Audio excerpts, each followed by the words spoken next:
Yes, bwana, mambo vipi mwanafamilia wa channel yetu? Kama kawaida tunakuletea yale ambayo yanajili kwenye mitandao ya kijamii, na siku leo tupo na Sheikh Mwaipopo, au sio bwana? Tupo naye live hapa kupitia channel yetu, na lengo kubwa ni kuhusiana na kipindi hiki cha Ramadhani. Ni fungu la 10 la Ramadhani, lakini pia kuna baadhi ya wasanii wanafutulisha. Je, kiimani imekaje? Unatakiwa kufutulisha watu wa namna gani?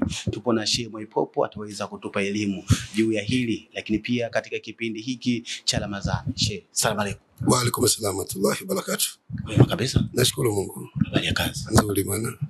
Tupo katika mfungo mtukufu. Naam, ni mfungo. Ni mwezi mtukufu wa Ramadhani kwa wanadamu kumrejea Mungu na kuwa wacha Mungu. Na baada ya ucha Mungu tuendeleze ucha Mungu. Tusidipu. Tusidipu. Ina maana baada ya Ramadhani tuendeleze ucha Mungu. Kwa sababu Mungu yupo kila siku. Ila kuna mambo Mungu ametutaka tuyafanye ndani ya Ramadhani tu. Nje ya Ramadhani huwezi kuyafanya. Nje ya Ramadhani huwezi kuyafanya. Kama vile sala ya tarawih, ni sala inayosaliwa Ramadhani tu. Na kama vile funga ya mfululizo kwa mwezi mzima Ramadhani. Miezi mingine unafunga unafanya ibada ya sunna, kufunga Jumatatu na Alhamisi. Sawa. Tupo katika fungu la mwisho. Tunahitaji ni 10 la mwisho la mwezi mtukufu wa Ramadhani, na ina faida gani kwa Muislamu kwa yule aliyefunga? Ina faida kubwa sana. Kubwa sana. Ndio maana unaona watu wanalala misikitini. Kuna kitu kinaitwa Lailatul Qadr. Kwa hiyo ni ibada kubwa ambayo haipatikani mwezi wowote isipokuwa ndani ya mwezi mtukufu wa Ramadhani. Na ni ibada kubwa sana. Asiyekuwa na maradhi aina yoyote wala dharura, kwa kweli kama atakosa ibada hii ajilaumu sana. Ajilaumu sana. Bwana Mtume alikuwa akihamia msikitini. Naam. Ina faida kubwa. Naam. Ina faida kubwa sana kwa misingi ya Uislamu wetu. Ndio. Sawa. Sasa tumeona katika hili fungu 10 la mwisho linaanzia tarehe 20, si ndio? Ndio. Fungu 10 la mwisho kumekuwa na wasanii wengi sana ambao wanafutulisha, akiwemo Diamond Platinum kutoka Wasafi, aliwaita baadhi ya watu pale Masaki Superdome, kuna mashehe walienda, lakini pia kuna watu walienda, lakini kikubwa zaidi ni kwamba kuna baadhi ya watu ambao walienda kufuturu pamoja na Diamond Platinum wakazuiliwa. Wewe kama Sheikh Mwaipopo, mtu anayetaka kufutulisha, kwanza kabisa anatakiwa kufutulisha watu wa namna gani? Lakini pia je, waliofunga ndio wanaotakiwa kufuturu tu au na ambao hawajafunga? Kwanza bismillah, naomba watu waelewe, ile ilikuwa sio iftari, ile kilikuwa ni chakula. Ni chakula? Yes, iftari. Kilikuwa ni chakula? Ni chakula. Iftari na utaratibu wake. Iftari brother, wanapewa watu waliofunga. Na iftari ni kile kifungua kinywa ambacho unaanza nacho, hata ikuwe koko la tende ndio iftari. Wewe ukinipata koko moja la tende, ukinipa tende moja, hiyo ndio iftari. Iftari, yes, na malipo yako ni makubwa sana kwa Mungu. Chupa moja ya maji ndio iftari. Na ni iftari hiyo, tuseme tuchukue kama wanavyoita wao ni iftari. Ilikuwa ni iftari ya lia, kujionyesha. Ni iftari ya kujionyesha. Unajua Sheikh, dini yetu sio dini ya kihuni tu. Ni dini ambayo ina misingi na sheria zake.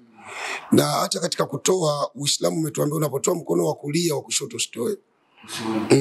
Uone kwamba ni namna gani Uislamu umetufundisha kuwa na siri na kumstiri Muislamu mwenzio na hata sio Muislamu. Mkono wa kuomba unadhalilika, ila mkono wa kutoa ndio mkono wenye heshima.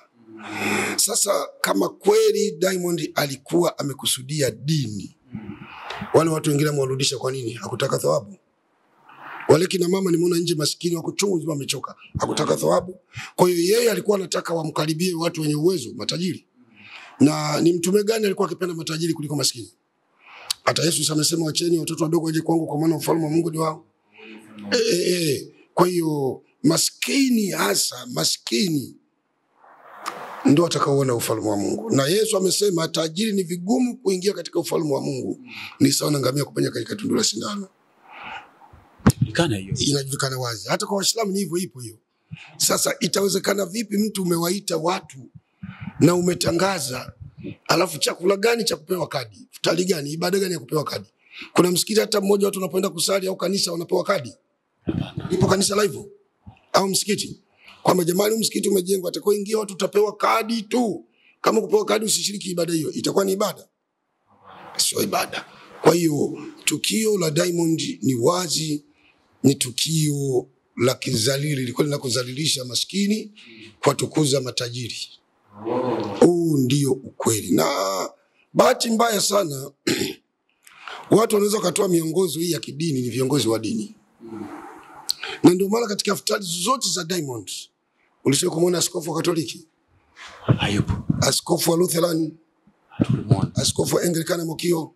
Bana, kwa lazima wataalikwa? Wale ni viongozi kwenye iftari. Mbona umeandika Wakristo wengine, kwa nini wale usiwalike? Tulimuona Mwamposa amealikwa. Si Mkristo. Sasa Mwamposa utasema ni mchungaji yule au ni askofu? Mwamposa amejiita mtume na nabii. Na utume wake watu wanautilia mashaka. Vipi muite mtume wache kuita askofu? Alijua akiwaita wale maaskofu wa Katoliki, Lutheran, Anglikana ni watu ambao wameshashiba. Hawaishi kwa kufuata ujira. Mwamposa ameshiba. Ameshiba. Kutokea. Alitokea Mwamposa alikuwepo. Lakini ule ukubwa utukufu huwezi kumlinganisha Mwamposa na Pengo. Huwezi kuwalinganisha. Huwezi kumlinganisha Mwamposa na Kardinali Rugambwa aliyetolewa na Katoliki kwa kardinali wa Tanzania. Tofauti mkubwa sana. Tofauti. Rugambwa anajulikana ndani na nje, mpaka Vatican akifika, Vatican inasimama anaingia. Rugambwa akitaka kusafiri leo ana diplomatic passport. Rugambwa akiomba appointment kwa rais muda wote anakwenda. Rugambwa anaweza kaishauri paka serikali, askofu Katoliki. Kwa hiyo ni watu ambao wamejijengea utamaduni wa kiheshima kubwa. Katoliki ukiangalia hata mfumo wao ni wa kutumikia taifa, nchi. Na ndio maana ukuti shule ya Katoliki akasimama padri wa askofu akasema ya kwangu. Hawasemi. Ni mali taasisi. Katoliki ni taasisi. Mambo yote Mwamposa, ile hoteli ya Mbeya ni ya kwake. Sadaka zote anakusanya yeye. Mtu binafsi. Ni ya kwake yeye. Na ile kanisa ni la kwake, na sio kanisa lile wanaita ministry. Ni kituo cha maombi. Ukisema ministry ina maana ni kituo cha maombi. Ukweli sio kanisa, hata yeye mwenyewe anasema hivyo. Na hata baraza la maaskofu haingii Mwamposa. Haingii. Nadhani hata ile wanaita CCT, Christian Church of Tanzania. Ndio kama hivyo CCT. Sidhani kama anaingia baraza la Wakristo Tanzania. Sidhani kama anaingia Mwamposa. Asiingie katili. Sio rasmi. Nani aliyemsimika? Nani alimsimika Mwamposa? Sema hana babu wa kiroho. Anaye babu wa kiroho, lakini ni babu wa kiroho tu hivi kawaida, lakini hajasimikwa kama wanavyosimikwa maaskofu wa Katoliki, mapadri wa Katoliki. Askofu wa Anglikana wa Lutheran anasimikwa kwa principle kwamba tunamteua mchungaji wa daraja hili au padri wa daraja hili, huyo ndo atakayekuwa askofu. Kwa hiyo haya mambo tuyajue. Kwa hiyo ile iftari haikulenga Mungu, ililenga umaarufu. Na mimi narudia tena, viongozi wa dini wawe makini sana. Watu watuzungumzii kula chakula. Mwingine shekhe nimsikia jana anasema, swaumu anayelipa ni Mwenyezi Mungu. Na swaumu ni ya kwake, ni kweli, lakini watu hawajadili mtu aliyefunga. Waislamu wacheni kwa mnapotosha watu. Watu wanajadili yule anayefanya yale, sio mtu aliyefunga. Hatuwajadili watu waliofunga waliokwenda, tunajadili yule aliyowaita na wale viongozi wa dini waliokwenda kusapoti. Ndio tunachojadili. Kuna baadhi ya watu wanasema kulikuwa kuna ulazima gani wa Diamond Platinum kuwaalika Superdome? Kwa nini asingewaalika nyumbani au ofisini kwake Wasafi? Kwanza ndo nakuja hapo. Iftari huwa inaitiwa nyumbani kwa mtu. Nyumbani. Uliwe kwa iftari inaitiwa baba au iftari kaitiwa kwenye ukumbi kwenye. Hiyo ni sherehe sasa.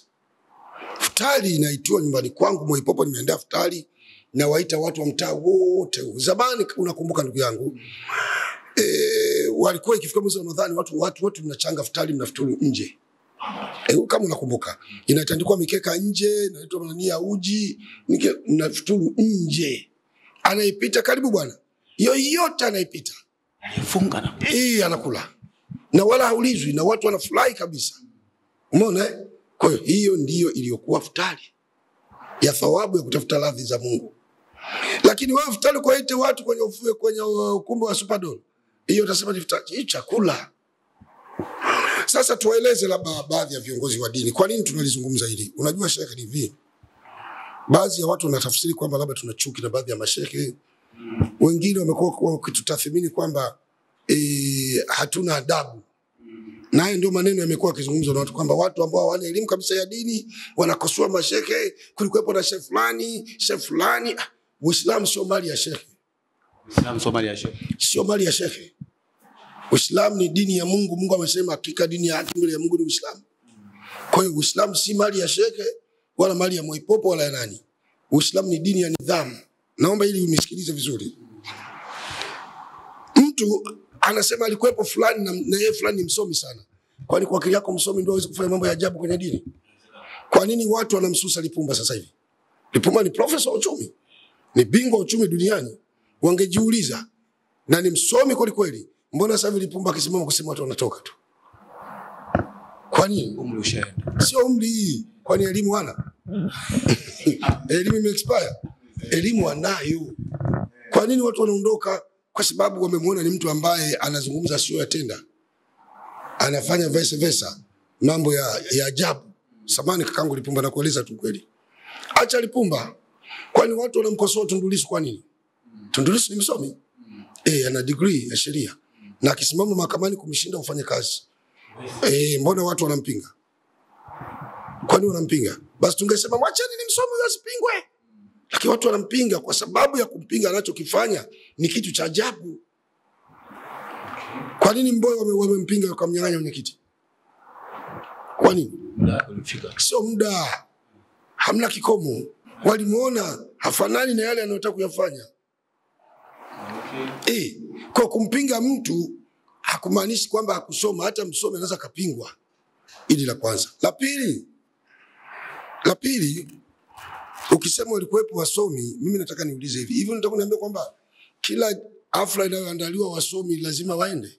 Kuna hafla zingine huwezi kuenda kwa kulinda heshima yako. Ikiwemo hafla ya Diamond. Diamond ni msanii wa muziki. Usanii wake anaimba akiwa uchi. Amechola tattoo. Anaimba bar. Ni balozi na promote paka ulevi. Anaishi na kimada, na pale alikuja na kimada wake anemzini usiku na mchana. Na yule mtoto anayeziniwa nani? Yule Zuchu, sijui Zuchu, si ndio mwanamke wake? Zuchu ndio mwanamke wake. Mama yake Zuchu nimemsikia siku moja anasema yeye amehifadhi Qur'an, alisoma Zanzibar madrasa. Na Zuchu naye siku moja nikamwona anajifalagua, naye anasema anajua kusoma Qur'ani. Yaani angalia wanavyochezea Uislamu.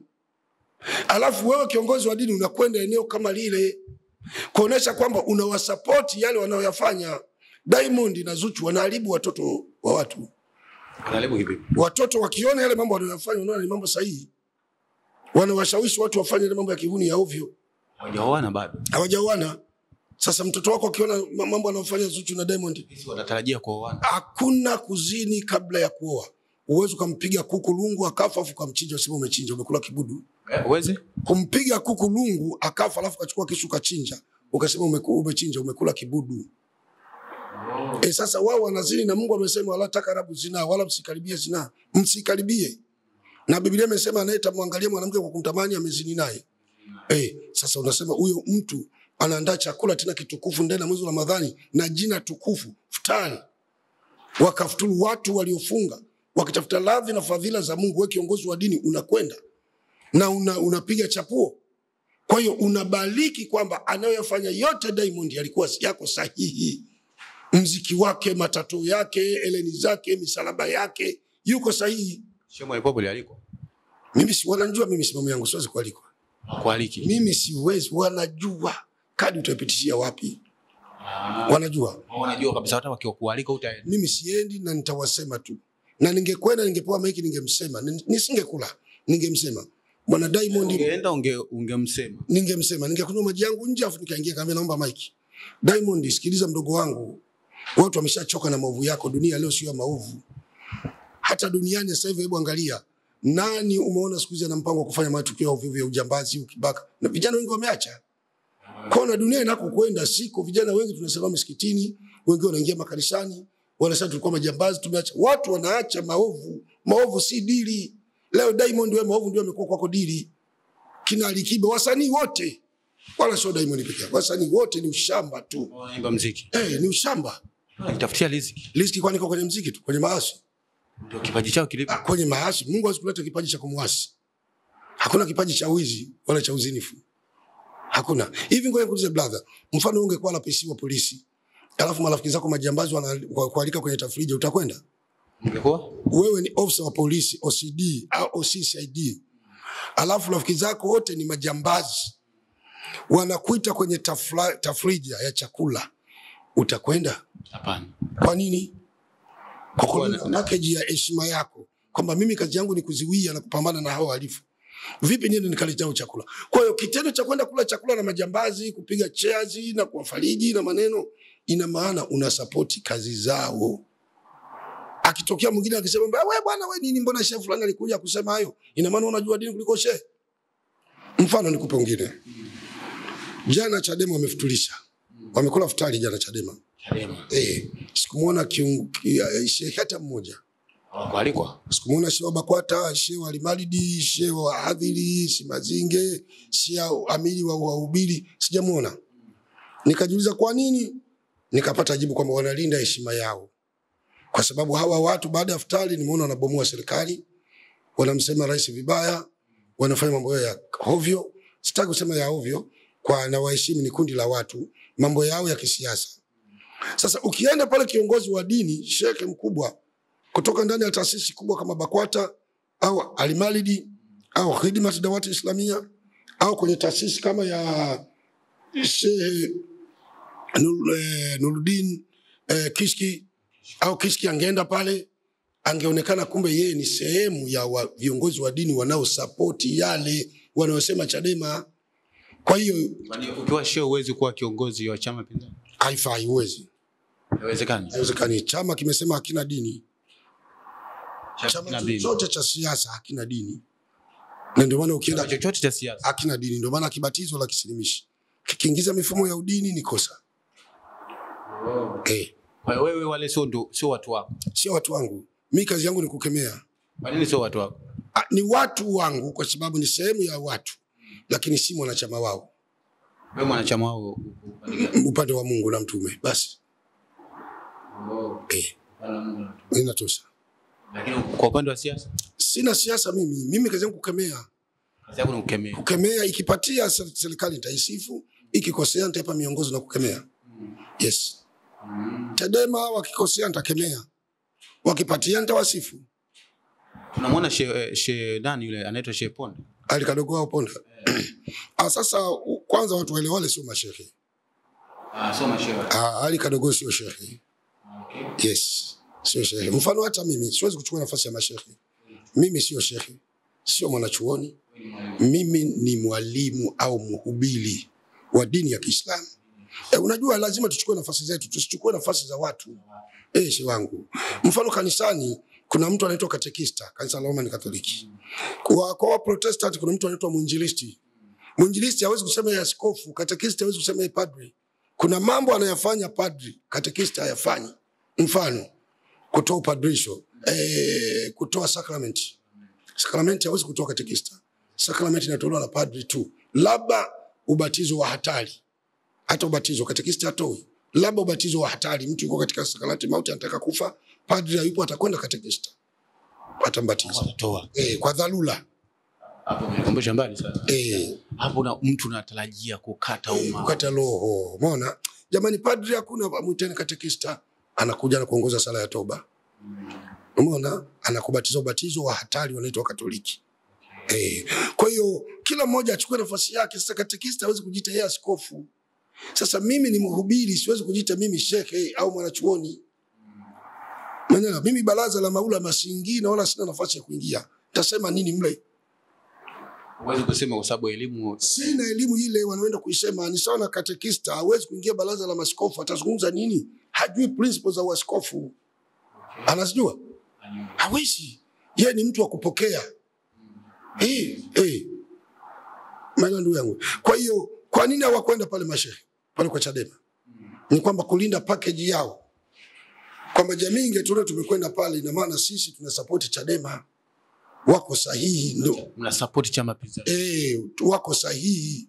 Vibaya shehe kusupport chama pinzani. Kwa mujibu wa mifumo ya dini haifai kusupport chama chochote, kiongozi wa kidini. Na ndio maana chama tawala mnaweza kufanya. Hapana. Ndio maana unaona hata serikali inapofanya mikutano inawaita watu wa dini zote. Waislamu, Wakristo na madhehebu yao yote. Kila mmoja anasimama anaomba kwa niaba ya nchi, sio kwa niaba ya chama. Kwa niaba ya nchi. Ya nchi. Sio kwa niaba ya chama. Chama kina mambo yao, wao wana mambo yao huko. Yeah. Sawa. Wengi wamemkosoa Diamond Platinum kwa hiki ambacho kimeonekana kwamba amefanya vile ambavyo Uislamu hautakiwi kufanya.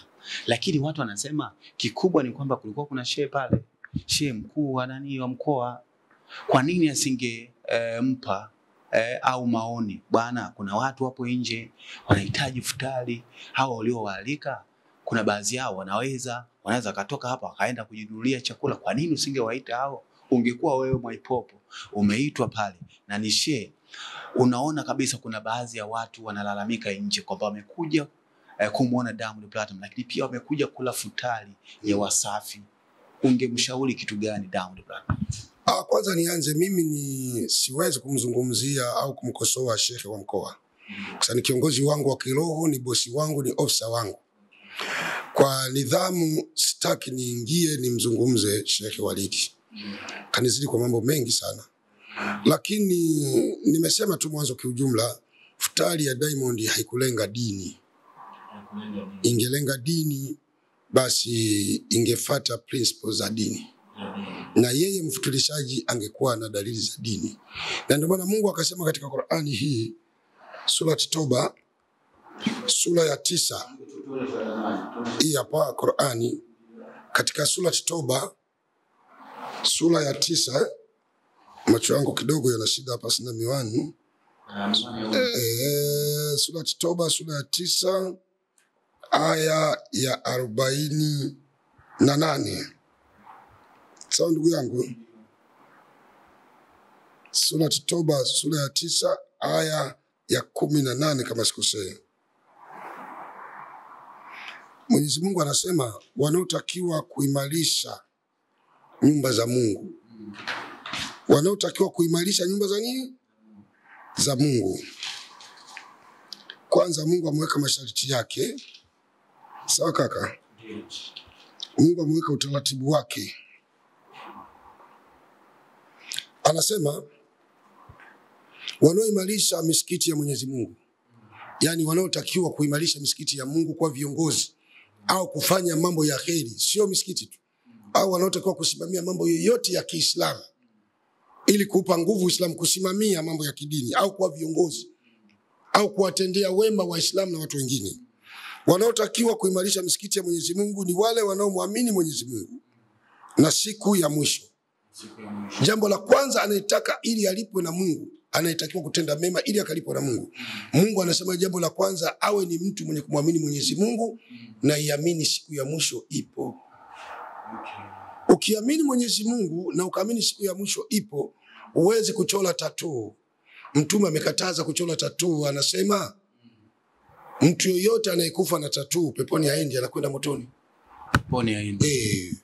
Yoyote anayekufa na tattoo amezichora, wallahi ni hadithi mjarabu kabisa. Waulize mashaikh tunakubali. Ni haramu Muislamu kuchora tattoo. Kwa hiyo inaonekana Diamond hajakataza, amekubaliana lipi? Tunaendelea kusema ni wale wanaoamini Mwenyezi Mungu na siku ya mwisho na wakasimamisha sala na kutoa zaka. Jambo lingine anasema Mungu wakasimamisha sala, yani wakawa 5 salawati, wakaisali sala 5 na baada ya kusimamisha sala wakaitoa zaka. Diamond hasali sala 5. Hata ila madhali mimi naamini hasali. Na wakatoa zaka. Pesa ya Diamond ni chafu. Hiyo zaka ataitolea wapi? Yani unauza bangi, unauza unga, sisemi anauza Diamond, tu mfano. Alafu wewe pesa yako ya udhamini unani balozi wa ulevi. Unaimba music, unacheza uchi. alafu umepata ile pesa unatoa zaka ili Mungu aitakase iweje? Tusichanganye haki na batili. Alafu anasema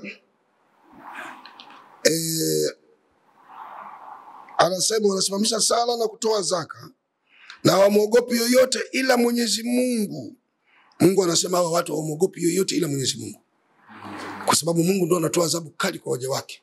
Hata Biblia imesema hayo mambo au sio? Katika ile Mathayo msimwogope anayeweza kaua mwili, muogopeni anaweza kamua mwili na kuiua roho pia, kuitia katika jehanamu. Yani watu wamwogope Mungu. Na Qur'ani inasema hawamwogopi yote ila Mwenyezi Mungu. Basi hao ndio wanaotarajiwa kuwa miongoni mwa walioongoka. Hii ni Qur'ani mabwana. Mungu anasema hao ndio wanaotarajiwa walioongoka, wanaosimamisha sala wakatoa zaka na wamwogopi yote ila Mwenyezi Mungu. Sasa hapa tupaswi kumwogopa Diamond. Hii dini sio mali yake. Na ndio maana brother, mimi Diamond au wasanii wote wakifanya mambo yao ya muziki, mimi sijaji. Sikiliza wimbo wote wa Diamond. Wala sina mpango huo. Mimi ni mfuasi wa Qur'ani, natosha na mawaidha. Nikitaka mawaidha naweka mawaidha ya Kishki, mawaidha ya Osman Maalim, mawaidha ya Sheikh Nasr Bachu, mawaidha ya mashehe wapo. Mufti anatoa mawaidha naweka na wengine, yanatosha. Sikiliza nyimbo yote ya kidunia. Siwezi kusikiliza nyimbo. Tumeshatoka huko shehe, umri wangu mkubwa sasa. Nishatoka huko na watoto natarajia kupata wajukuu. Bado tu niwe huko navalia suruali kwenye makalio. Naitwa na Diamond na kwenda. Yani mimi nikale chakula cha Diamond. Tena chakula chenye maandazi tu yamejaa pale na vitumbua na vipapatio vya kuku. Kuku broiler hawa kuku wa madawa. Why? Kwa nini jidhalilishe hivyo shehe? Kila watu wanajidhalilisha. Ni kujidhalilisha hii. Mimi siwezi kumfuata Diamond bwana. Mimi ni kiongozi wa dini. Mimi ni mhubiri, ni international preachers. Mimi natakiwa ndio kama ninatakiwa niite watu waje hapa tule. Mimi na baada ya kula niwape nasaha za dini. Mimi hivi mtume atamfuata mwalifu? Polisi amfuate mwalifu? Au kwa vile aliita sehemu ya vinywaji kwamba angeita hata nyumbani. Nyumbani kwake Diamond siwezi kwenda. Yani shekhi anatakiwa ndio waite watu wamfuate kwake. Umesikia shekhi kwa mamlaka, yani kifupi. Mimi anaweza kaniita nyumbani kwake nikaenda. Au nikafanya haraka nikaitwa rais kanita Ikulu nitakwenda. Sisemi kwa kujipendekeza. Dini yangu imenitaka niheshimu hivyo. Yes. Makamu wa rais, waziri mkuu, mkuu wa jeshi la polisi, mkuu wa majeshi, mkuu wa usalama wa taifa, mkuu wa uhamiaji, kamishna wa uhamiaji, kamishna wa magereza, wa fire, mkuu wa mkoa, naweza nikaenda kwake. Akinita, siwezi kwenda. Siwezi. Inategemea amenitia nini. Kama ameniita mkuu wa wilaya kwa masuala ya kiserikali nitakwenda. Kwa sababu ni dola. Ni dola. Lakini sio kuniita tu hivi au kama rafiki yangu utakwenda kumtembelea. Lakini sio kuniita tu katika mambo ya kiibada. Yeye ndio aje. Sawa. Tukiwa tunamalizia fungu hili la 10 la Ramadhani. Ungependa kuwashauri kitu gani wale ambao wanatamani kuandaa futari kwa ajili ya kuwafutulisha waliofunga Waislamu? Kwanza mimi niwashaurishe wangu. Futari ni ibada na ibada ni siri. Acheni kuita makamela kwenye ibada za futari. Acheni kabisa. Mtafanya kazi ya bure kama mjui. La pili, msiwaite watu wamekuja na magari wamenona. Iteni maskini, wapeni chakula. Waiteni maskini. Na kama mkiona maskini hamwezi kuwaita, labda utaona kinyaa wanaingia kwako watu wachafu. Hiyo shauri yako. Lakini mitume wa kunyanyapa watu. Lao ukionaje, gaweni hata sadaka wapeni laki tu. Shehe maskini ukimpa laki umemsaidia. Maskini. Ukimpa laki umemsaidia. Atafuturu siku 3, siku 4, siku 5. Mungu atakubarikia. Na hiyo iftari atakwenda kale yeye na mumewe au yeye na mkewe na watoto. Lakini ukimuita mtu iftari anakula yeye tu. Nyumbani kwake nani kapeleka chakula? Kwa ni misaada kama ya kuwasimanga watu. Hii misaada inayotolewa ya mafuta ni kuwasimanga watu. Ni wa kusimanga watu. Yes. Kwa hiyo mimi niwaombe sana acheni kusikiliza maneno ya watu wanaotaka wakuchuzeni tu. Kwa sababu mkiwaita hao wakubwa na wakija mtawapa bahasha la milioni kaendesha maisha yake, lakini maisha yako wewe yanazidi kuharibikiwa. Na mimi Diamond ndio ninayekupenda. Alikiba mimi nakupenda. Wasanii wote vijana wa Kiislamu unawapenda. Nawapenda. Nawapenda kwa ajili ya Mungu na ndio maana nawahubiri waache dhambi. Kwa sababu nabii hakuja kuchukia watu. Nabii wameletwa kuja kuwahurumia watu, kuwaongoza watu waovu waache maovu. Kwa nawapenda, acheni kufanya maovu, kuchezea dini. Hata hiyo muziki imetosha, acheni. Huyo Zuchu ulikuwa na kaka yako, leo yuko mbele ya haki. Yule alikuwa anaimba talabu, alikuwa anaitwa Malikopa sijui nani.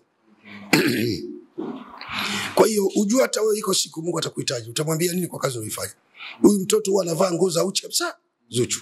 Uchi kabisa, ukikutana naye utupu kabisa. Niliwahi kumwona siku moja.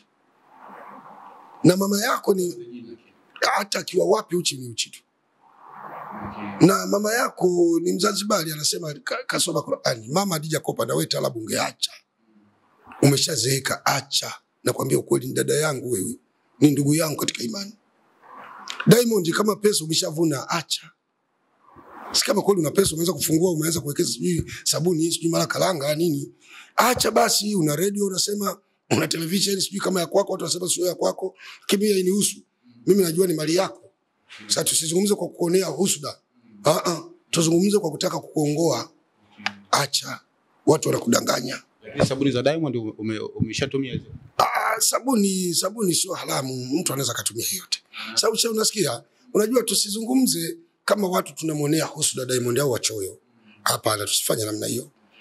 Tuzungumze kwa kutaka kumuongoa huyu kijana. Tusifanye vitu kama tuna roho mbaya.